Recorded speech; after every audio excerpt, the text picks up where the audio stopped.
నమస్కారం. సిక్కుల హృదయ స్పందన న్యూస్కు స్వాగతం. నేను మీ వెంకట్. ఈరోజు వార్తా విశేషాలు ఇలా ఉన్నాయి. యోగాంధ్ర 2026 వేడుకల్లో భాగంగా బుధవారం ఉదయం 6 గంటలకు శ్రీకాకుళం కార్గిల్ పార్కులో యోగాంధ్ర కార్యక్రమాన్ని నిర్వహించారు. ఈ కార్యక్రమంలో జిల్లా గ్రామీణాభివృద్ధి సంస్థ, డిఆర్డీఏ ఉద్యోగులు, సిబ్బంది పెద్ద సంఖ్యలో పాల్గొన్నారు. సుమారు 200 మంది సిబ్బంది ఒకే చోట చేరి ఉత్సాహంగా యోగాసనాలు చేశారు. నిత్యం విధుల్లో బిజీగా ఉండే ఉద్యోగులకు మానసిక ప్రశాంతతను, శారీరక ఉల్లాసాన్ని ఇవ్వడానికి యోగా ఎంతో దోహదపడుతుందని ఈ సందర్భంగా అధికారులు పేర్కొన్నారు. ఈ కార్యక్రమంలో డిఆర్డీఏ జిల్లా పథక సంచాలకులు కిరణ్ కుమార్, విశ్రాంత న్యాయమూర్తి పప్పల జగన్నాథరావు, ప్రముఖ యోగా గురు మురళి పాల్గొని సిబ్బందికి పలు రకాల ఆసనాలు, ప్రాణాయామ పద్ధతులు నేర్పించారు. ప్రతి ఒక్కరూ నిత్య జీవితంలో యోగాను భాగం చేసుకోవడం ద్వారా సంపూర్ణ ఆరోగ్యాన్ని సాధించవచ్చని తెలిపారు. ఈ శిబిరంలో సంస్థకు చెందిన అడ్మినిస్ట్రేటివ్ ఆఫీసర్లు, ఏరియా కోఆర్డినేటర్లు, ఏపీఓలు తదితరులు పాల్గొన్నారు. ఈరోజు యోగాంధ్ర సందర్భంగా మీ అందరూ కూడా అక్కడ డిఆర్డీ శాఖ ద్వారా రిహార్సల్ చేయడం మొదలెట్టామండి. అయితే ఈ యోగా ద్వారా గౌరవ కలెక్టర్ గారు చెప్పారు, అన్ని శాఖల ద్వారా ప్రతిరోజు ఈ కార్గిల్ పార్క్లో అవేర్నెస్తో పాటు రిహార్సల్ చేయమన్నారు. అలాగే 21 తారీఖున అంతర్జాతీయ యోగాంధ్ర సందర్భంగా మీ అందరం కూడా పెద్ద ఎత్తున చేయబోతున్నాం. కనీసం 2000 మందితో ఈ యొక్క కార్యక్రమాన్ని చేసి ప్రభుత్వం తాలూకు ఉద్దేశాల మేరకు ఈ యొక్క యోగాని ప్రపంచ స్థాయిలో బాగా ప్రాచుర్యం చేయడానికి ఉద్దేశంతో పాటు అందరి ఆరోగ్యాలు చాలా అవసరమైనవి కాబట్టి అటు ఉద్యోగస్తులకు పనిముతులతో పాటు వారి ఆరోగ్యం కూడా బాగుండాలనే ఉద్దేశంతో, సదుద్దేశంతో ప్రభుత్వం పెద్ద ఎత్తున ఈ కార్యక్రమం చేస్తున్నారు. ప్రతి ఒక్క శాఖ కూడా దీనిలో పార్టిసిపేట్ చేస్తూ వారు నిజంగానే యోగాని ప్రాక్టీస్ చేస్తున్నారు. ఆ చేంజ్ ఇప్పుడు ఆల్రెడీ గత 3 ఏళ్ల నుంచి యోగాంధ్ర మేము చేస్తున్నాం. ఈ యోగాని చూస్తే చాలామంది ఆరోగ్యంగా ఉంటున్నారు. పని కూడా శాఖ వాళ్ళ తాలగా ఇంప్రూవ్మెంట్ కూడా బాగా కనబడుతుంది. పనితీరులు కూడా వాళ్ళ బెస్ట్ ఇవ్వగలుగుతున్నారు. కాబట్టి యోగాని ప్రోత్సహించాలని కోరుకుంటూ ఆంధ్రప్రదేశ్ ముఖ్యమంత్రి నారా చంద్రబాబు నాయుడు బుధవారం న్యూఢిల్లీ చేరుకున్నారు. ఢిల్లీ విమానాశ్రయంలో కేంద్ర పౌర విమానయాన శాఖ మంత్రి కింజరాపు రామ్మోహన్ నాయుడు ముఖ్యమంత్రికి ఘన స్వాగతం పలికారు. ఈ సందర్భంగా పలువురు పార్టీ నాయకులు, అధికారులు కూడా హాజరై సీఎంను ఆహ్వానించారు. సీఎం ఢిల్లీ పర్యటనలో కేంద్ర మంత్రులు, ఉన్నతాధికారులతో సమావేశమై రాష్ట్ర అభివృద్ధి పెండింగ్ ప్రాజెక్టులు, నిధుల కేటాయింపులపై చర్చించనున్నట్లు సమాచారం. ప్రతి చిన్న పనికి కూడా పాలిథిన్, ప్లాస్టిక్ వంటి వాటిని వాడటం వలన పర్యావరణానికి ఎంతో హాని జరుగుతుంది. పశు పక్షాదులకు ఇబ్బందులు కలగడమే కాకుండా మానవాళికి కూడా కొత్త రోగాలు వస్తున్నాయి. పర్యావరణానికి హాని కలిగే పాలిథిన్ కవర్ను దూరం చేసే మహాయజ్ఞంలో ప్రతి ఒక్కరూ భాగస్వామ్యులవ్వాలి. మానవాళికి పెను ప్రమాదంగా తన ఉనికిని చాటుకుంటున్న పాలిథిన్, ప్లాస్టిక్ వంటి ఉత్పత్తులు, వాటి రూపాలను ఎప్పటికప్పుడు దర్శనమిస్తూనే ఉంది. అధికారులు, మేధావులు పాలిథిన్, ప్లాస్టిక్ ఉత్పత్తులు వాడొద్దని ఎన్ని రకాల నిర్బంధనలు, ఆజ్ఞలు, ప్రచారాలు, అవగాహనలు కల్పించినప్పటికీ అవేవి పాలిథిన్ వాడకాన్ని ఆపే ప్రయత్నం చేయలేకపోతున్నాయి. ఈ ప్లాస్టిక్ ఉత్పత్తుల వలన మూగజీవాలు వాటిని తిని మృత్యువాత పడుతున్నాయి. ఒక్కసారి వాడి పారేసిన పాలిథిన్ కవర్లతో పెను ప్రమాదం ఉందని ఎందరూ చెబుతున్నప్పటికీ వాడేవారు వాడుతున్నారు, అమ్మేవారు అమ్ముతున్నారు. ఇలా ఏ ఒక్కరిలోనూ మార్పు కనిపించడం లేదు. ఏ ఒక్కరో అంటే వాడుతున్నారు వారి గురించి అంటున్న వ్యాఖ్యలు ఇవి. ఇప్పటికే చాలామంది పర్యావరణాన్ని రక్షించేందుకు ప్రయత్నాలు ముమ్మరం చేశారు. వారు వాడొద్దంటూ చిత్తశుద్ధితో ప్రచారం చేస్తున్నారు. పాలిథిన్ కవర్లు వాడేవారిలో విద్యార్థికులు ఎక్కువగా ఉండడం బాధించే విషయం. ప్లాస్టిక్ భూతంతో ప్రమాదం ఉందని ఎంత చెబుతున్నప్పటికీ నిర్లక్ష్యపు వాడకాలను వేయడం లేదు. వాడి పారేసిన పాలిథిన్కు బదులు గుడ్డ సంచులను వాడుకుంటే పర్యావరణానికి ఎంతో మేలు చేకూరుతుంది. ఇలా ఎన్నో మార్గాలు ఉన్నాయి. వాడకూడదనుకున్న వారికి ఎన్నో ఆలోచనలు కూడా వస్తుంటాయి. బజారుకు వెళ్ళినప్పుడు ఓ గుడ్డ సంచితో వెళితే పాలిథిన్ కవర్ అవసరం రాదు. వాటికి జోలికి వెళ్లాల్సిన పని కూడా లేదు. వాడకం అనేది అందరూ మానేయాలని, కానీ ఒక్కొక్కరి నుంచే ఈ ప్రయత్నం ఆరంభం కావాలి. మాంసం దుకాణానికి వెళ్ళినప్పుడు, టిఫిన్ కొట్టుకు వెళ్ళినప్పుడు చేదస్తం అనుకోకుండా ఓ స్టీల్ బాక్స్ను పట్టుకుని వెళితే చాలా సమస్యలకు పరిష్కారం దొరికినట్టే. మనమే ప్రభుత్వం అన్న ఆలోచన ప్రతి ఒక్కరిలో రావాలి. చెరువుల్లో పాలిథిన్, నదుల్లో, సముద్రంలో కూడా ప్లాస్టిక్ భూతం తన హవాను కొనసాగిస్తుంటే ఎంతో మేధావి అనుకుంటున్న మానవుడు ప్లాస్టిక్ వాడకాన్ని ఆపలేని బానిసగా తయారయ్యాడు. ఈ బానిస వలన సమస్త జీవరాశులకు కూడా ఇబ్బందులు కలగమనవు. అందుకే ఆలోచన చేయగలిగిన మనిషి ఒక్కసారి ఆలోచన చేసి ఈ ప్లాస్టిక్ కవర్ల వాడకాన్ని ఆపేద్దామంటూ ప్రతినబూనుదాం. ఎక్కడో తయారైతే ఇక్కడికి వస్తున్నాయి. మనం వాడడం మానేస్తే తయారీ దానంతటా అది ఆగిపోతుంది. మనకు కావాల్సిన ప్రకృతికి అనుకూలమైన విధానాలను పారిశ్రామికవేత్తలు, మేధావులు తయారు చేయడం ఆరంభిస్తారు.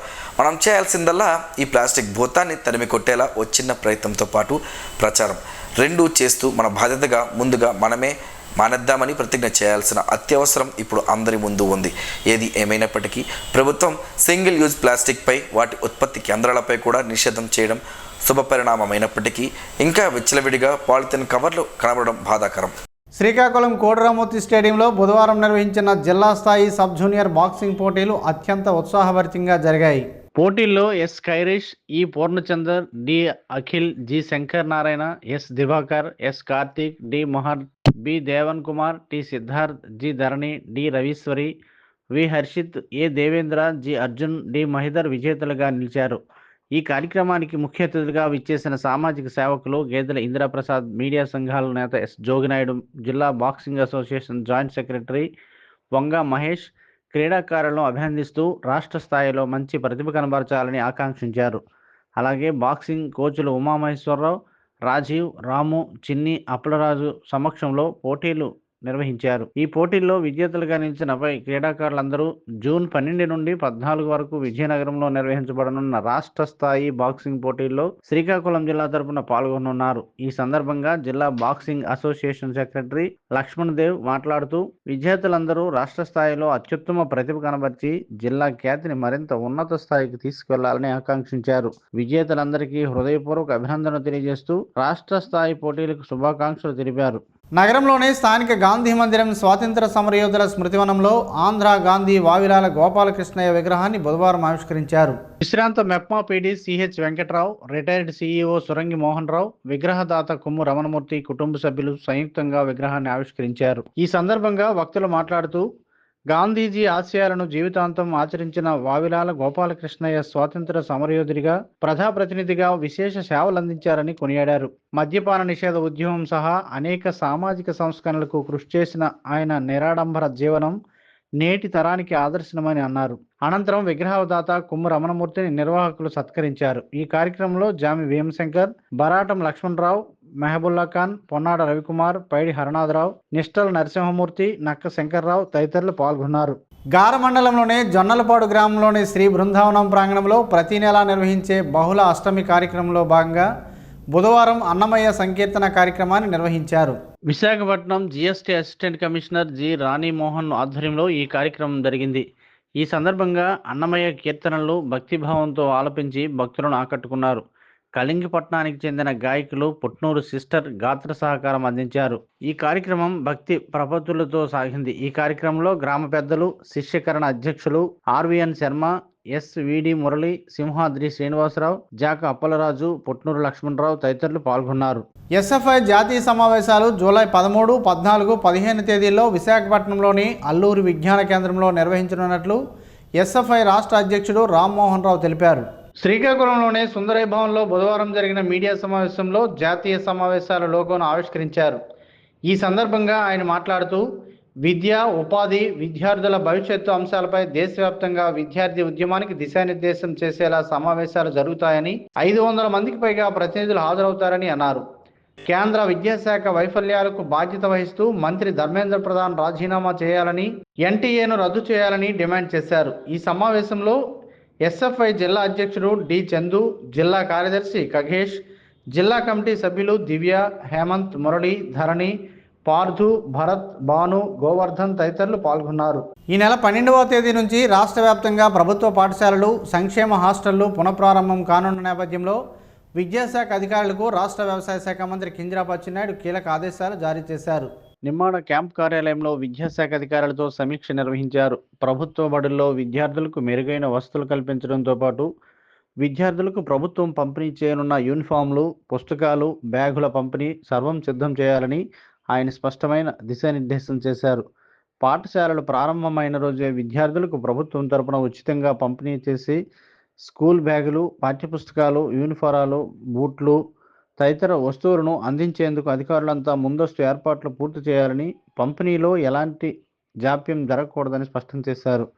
పాఠశాలల్లో విద్యార్థుల సంఖ్య పెంపుపై దృష్టి సారించాలని, సర్కారు బడుల్లోనే నాణ్యమైన విద్య, డిజిటల్ బోధన గురించి తల్లిదండ్రులకు విస్తృతంగా వివరించి అవగాహన కల్పించాలని సూచించారు. పిల్లలను బడికి పంపే ప్రతి తల్లికి అండగా నిలిచేందుకు ప్రభుత్వం ప్రతిష్టాత్మకంగా అమలు చేయనున్న తల్లికి వందనం పథకానికి సంబంధించి అర్హుల జాబితాను పారదర్శకంగా త్వరితగతిన సిద్ధం చేయాలని సూచించారు. స్కూళ్లు తెరిచే నాటికి ప్రభుత్వ హాస్టళ్లన్నీ పూర్తి వసతితో సిద్ధంగా ఉండాలని అన్నారు. విద్యార్థులకు సౌకర్యవంతంగా ఉండేలా టాయిలెట్లు, ఆర్ఓ ప్లాంట్లు నిరంతరం పనిచేయాలని, నిధుల కొరత లేనందున హాస్టళ్ల నిర్వహణపై ఎలాంటి ఫిర్యాదులు రాకూడదని అన్నారు. ఈ సమీక్షా సమావేశంలో జిల్లా విద్యాశాఖ అధికారి రవిబాబు తదితరులు ఉన్నారు. రెవెన్యూ సంబంధిత సమస్యల పరిష్కారం, సమగ్ర భూ సర్వే పనులు వేగవంతం చేయడానికి అధికారులు ప్రత్యేక శ్రద్ధ వహించాలని జిల్లా కలెక్టర్ స్వప్నిల్ పొన్కర్ ఆదేశించారు. కలెక్టరేట్ సమావేశ మందిరం నుంచి మంగళవారం మధ్యాహ్నం ఆయన జిల్లాలోని ఆయా శాఖాధిపతులతో కలిసి మండల స్థాయి అధికారులతో వారాంతపు వీడియో కాన్ఫరెన్స్ నిర్వహించారు. ఈ సందర్భంగా కలెక్టర్ మాట్లాడుతూ జిల్లాలో ఎక్కువగా ఉన్న రెవెన్యూ అంశాలపై ముఖ్యంగా సమగ్ర భూ సర్వే, జనాభా గణన పనులపై తక్షణమే దృష్టి సారించాలని అన్నారు. నిర్దేశిత గడువులోగా సర్వే ప్రక్రియ పూర్తి చేయాలని స్పష్టం చేశారు. వీడియో కాన్ఫరెన్స్ లో భాగంగా 22 నిషేధిత భూముల జాబితా సవరణ కేసులను కలెక్టర్ నిశితంగా సమీక్షించారు. ల్యాండ్ పిఎం నెంబర్ల తప్పుడు నమోదు, వెబ్ ల్యాండ్ వ్యత్యాసాల వల్ల పెండింగ్ లో ఉన్న దరఖాస్తులను త్వరితగతిన పరిష్కరించాలని లేదా నిబంధనల ప్రకారం తిరస్కరించాలని తహసీల్దారులను ఆదేశించారు. రీసర్వే 3వ విడత, 4వ విడత పనులు పురోగతితో పాటు పట్టాదారు పాస్ పుస్తకాల పంపిణీ వేగవంతం చేయాలని అన్నారు. ఈ సమీక్షలో వివిధ ప్రభుత్వ శాఖల వారీగా లభించిన ప్రజల సానుకూల స్పందన డేటాను కలెక్టర్ విశ్లేషించారు. వీడియో కాన్ఫరెన్స్ లో జాయింట్ కలెక్టర్ ఫర్మాన్ అహ్మద్ ఖాన్, జిల్లా రెవెన్యూ అధికారి విశ్వేశ్వరరావు, జిల్లా స్థాయి అధికారులు హాజరు కాగా మండలాల నుంచి తహసీల్దార్లు, ప్రత్యేక అధికారులు, ఎంపీడీఓలు, డిప్యూటీ ఎంపీడీఓలు పాల్గొన్నారు. రానున్న ఖరీఫ్ సీజన్ 2026-27లో రైతులకు విత్తనాలు, ఎరువుల కొరత లేకుండా అన్ని చర్యలు చేపట్టనున్నట్లు రాష్ట్ర వ్యవసాయ శాఖ మంత్రి కింజరాపు అచ్చెన్నాయుడు తెలిపారు. రైతుల సాగు ఖర్చు తగ్గించేందుకు కిలో వరి విత్తనంపై 10 రూపాయలు రాయితీ అందిస్తున్నామని, గిరిజన రైతులకు 90% రాయితీ అమలు చేస్తున్నామని తెలిపారు. జిల్లాలో ప్రస్తుతం 31,058 క్వింటాళ్లు వరి విత్తనాలు అందుబాటులో ఉన్నాయని, రైతు సేవా కేంద్రాల ద్వారా నేరుగా కొనుగోలు చేసుకోవచ్చని పేర్కొన్నారు.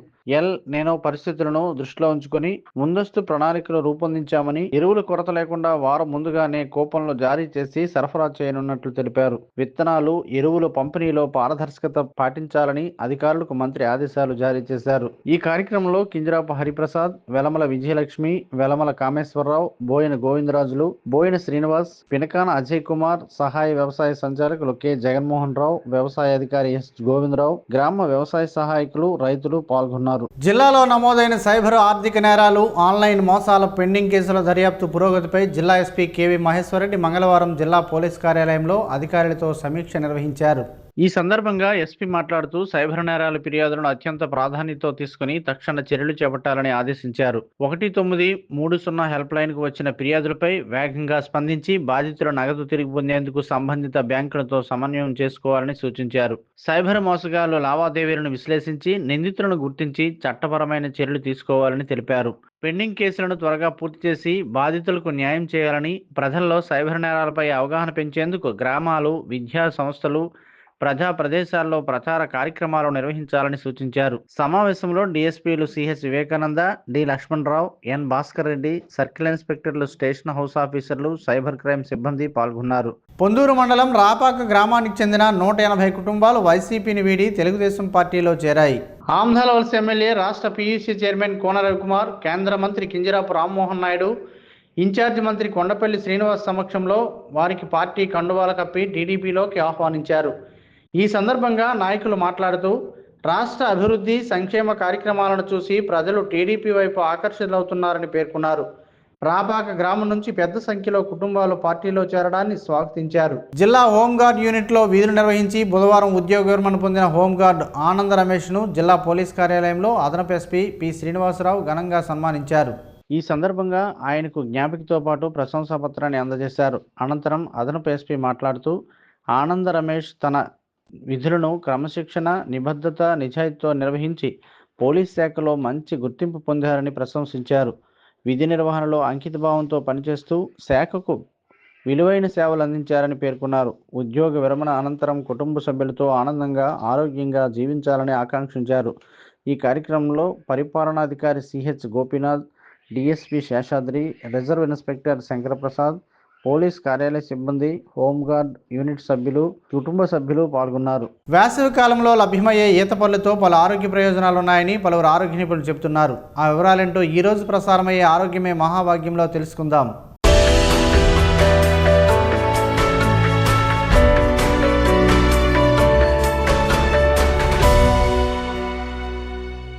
ప్రకృతి ప్రసాదించిన పండ్లలో ఈత పండ్లు ఒకటి. ఎలాంటి ఎరువులు, మందులు లేకుండా ఇవి ప్రకృతిలో సహజంగానే పండుతాయి. ఎండాకాలంలో మాత్రమే దొరికే ఈ పండ్లు తింటే ఆరోగ్యానికి ఎంతో మంచిది. వేసవిలో ఈత పండ్లు విరివిగా లభిస్తాయి. ఇవి ఎక్కువగా పల్లెటూళ్ళలో దొరుకుతాయి. చిన్న పెద్ద అనే తేడా లేకుండా అందరూ ఇష్టంగా తింటారు. వీటిని ఎల్లో బెర్రీస్ అని కూడా అంటారు. పచ్చివైతే కాస్త వగరుగా, బాగా పండినవైతే తీయగా ఉంటాయి. ఈతకాయలు మొదట ఆకుపచ్చని రంగులో ఉండి ఆ తర్వాత పసుపు పచ్చని రంగులోకి మారి ఆ తర్వాత బాగా మగ్గాక ఎరుపు రంగులోకి మారి చాలా రుచికరంగా ఉంటాయి. వేసవిలో లభించే ఈత పండ్లను అందరూ తినాలి. మరీ ముఖ్యంగా పిల్లలకు తినిపిస్తే వారిలో ఎదుగుదల బాగుంటుంది. వీటిలో సమృద్ధిగా కాల్షియం ఉంటుంది. ఎముకలు బలంగా అవుతాయి. ఈత పండ్లు తినేవారి మెదడు చాలా చురుకుగా ఉంటుంది. అల్జీమర్స్ వ్యాధితో బాధపడే వారికి ఈ సీజన్లో దొరికే ఈత పండ్లను తినిపిస్తే మంచి ప్రయోజనం కనబడుతుంది. ఈత పండ్లలో ఉండే గ్లూకోజ్, సుక్రోజ్, ఫ్రక్టోజులు తక్షణ శక్తిని ఇస్తాయి. వేసవిలో వచ్చే అలసటను దూరం చేస్తుంది. ఈత పండ్లు రెగ్యులర్గా ఉదయం సమయంలో తింటే జీర్ణశక్తి బాగా ఉంటుంది. మలబద్ధకం లాంటి సమస్యలు పోతాయి. ఈత పండ్లలో ఐరన్ సమృద్ధిగా ఉంటుంది. దీనివల్ల రక్త వృద్ధి జరుగుతుంది. ఎనీమియా సమస్యతో బాధపడేవారు ఈత పండ్లను తింటే ఆ సమస్య నుండి బయటపడవచ్చు. వేసవి కాలంలో లభించే ఈ పండ్లను తినడం వల్ల వేడి తగ్గుతుంది. అలాగే నిస్సత్తువ, అలసట వంటివి తగ్గుతాయి. మన శరీరంలో రోగ నిరోధాల శక్తి పెరగడమే కాకుండా శరీరంలో రక్త ప్రసరణ సాగి సాఫీగా జరుగుతుంది. ఈత పండ్లు చెడు కొలెస్ట్రాల్ను కూడా తగ్గిస్తాయి.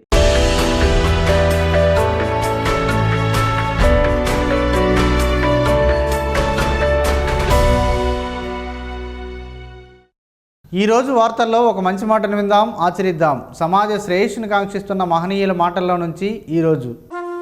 జీవనం గమనం గమ్యం.